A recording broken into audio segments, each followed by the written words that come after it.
안녕하세요. 시티 보는 남자입니다. 맨시티에는 오랫동안 거의 대체 불가능한 선수처럼 여겨졌던 이름이 있습니다. 바로 로드리입니다. 그리고 사실 이 팀이 로드리에게 얼마나 크게 의존해왔는지는 굳이 설명하지 않아도 많은 분들이 이미 알고 계실 겁니다. 맨시티의 점유, 리듬, 압박 구조, 그리고 경기 전체의 기준점까지 로드리는 단순한 수비형 미드필더가 아니라 펩 과르디올라 축구의 축 그 자체였습니다. 그런데 이번 시즌 조금 흥미로운 변화가 보이기 시작했습니다. 펩이 조금씩 다른 가능성을 실험하고 있다는 점입니다. 그리고 그 중심에 있는 선수가 바로 니코 곤살레스입니다. 많은 분들이 니코를 보며 작은 로드리라고 이야기합니다. 저도 그 표현이 왜 나오는지는 이해합니다. 피지컬도 좋고 중앙에서 안정감도 있고 공을 쉽게 잃지 않기 때문입니다. 하지만 저는 오늘 조금 다른 이야기를 해보고 싶습니다. 니코는 단순히 로드리의 축소판이 아니라 어쩌면 펩이 준비하고 있는 또 다른 형태의 중앙 해답일 수도 있다는 점입니다. 이번 시즌 니코 곤살레스는 공식전 35경기 이상 출전하며 2200분이 넘는 시간을 뛰고 있습니다. 이건 단순한 로테이션 자원의 출전 시간이 아닙니다. 펩이 실제로 팀 구조 안에서 계산하고 있는 선수라는 뜻입니다. 특히 중요한 건 단순 출전 숫자가 아니라 활용 방식입니다. 니코는 단순히 로드리 휴식용 카드처럼 들어가는 선수가 아니라 맨시티가 경기 주도권을 유지하는 구조 안에서 분명한 역할을 맡고 있습니다. 저는 여기서 가장 먼저 니코의 장점을 공을 잃지 않는 능력에서 봅니다. 펩 축구에서 6번은 공을 뺏기지 않는 것이 거의 생존 조건입니다. 센터에게 받아주고 압박을 끌고 다시 반대 전환을 만들고 공격진이 자리를 잡을 시간을 벌어줘야 합니다.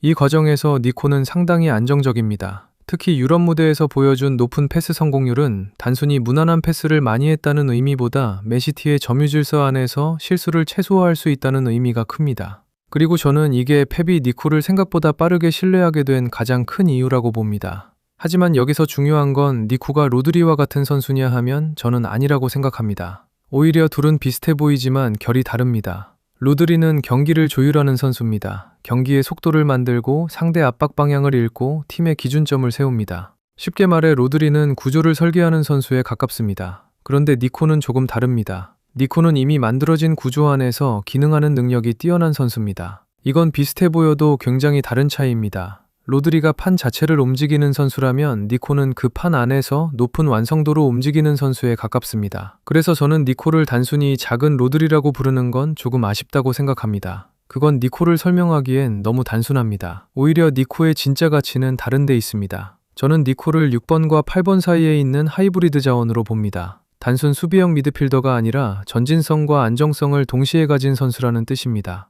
이게 왜 중요하냐면 최근 맨시티가 상대 낮은 블럭을 흔들 때 중앙에서 단순 순환만으로는 풀리지 않는 장면들이 많기 때문입니다. 여기서 니코는 박스 앞까지 올라가 볼 수 있고 세컨드볼 회수도 가능하고 중거리 위협도 줄 수 있습니다. 특히 사우스햄튼전 그 결승골은 상징적이었습니다. 많은 분들이 그 장면을 단순히 좋은 중거리 슈팅으로 보셨을 수도 있는데 저는 조금 다르게 봤습니다. 그 장면은 니코가 단순 연계형 미드필더가 아니라 상대가 마킹 기준을 수정해야 하는 선수라는 걸 보여준 장면이라고 생각합니다. 이제 상대는 니코를 박스 밖에서 그냥 놔둘 수 없습니다. 그러면 도쿠, 포든, 셰르키, 홀란드 주변 공간도 달라집니다. 결국 니코의 존재는 개인 활약이 아니라 팀 구조에도 영향을 주는 겁니다. 그리고 저는 니코가 펩 축구와 잘 맞는 이유가 세 가지라고 봅니다. 첫째, 위치 선정입니다. 중앙에서 서야 할 자리와 내려와야 할 타이밍을 꽤 잘합니다. 둘째, 패스 선택입니다. 무리하지 않습니다. 펩은 창의성만큼 공을 잃지 않는 판단을 중요하게 보는데 니코는 이 부분이 좋습니다.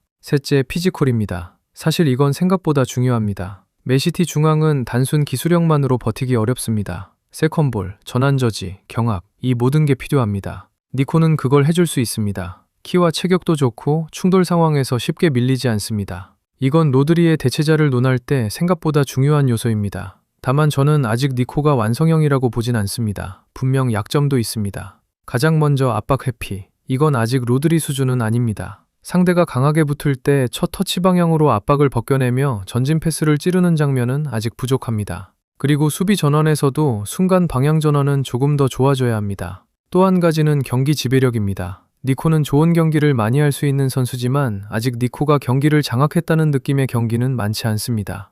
로드리는 경기 흐름을 바꾸는 선수지만 니코는 아직 흐름 안에서 기능하는 쪽에 가깝습니다. 이건 분명 성장 포인트입니다. 그런데 저는 오히려 여기서 가능성을 봅니다. 왜냐하면 지금 단계에서도 이 정도 적응이면 펩이 키우고 있는 그림이 분명 있다고 보기 때문입니다.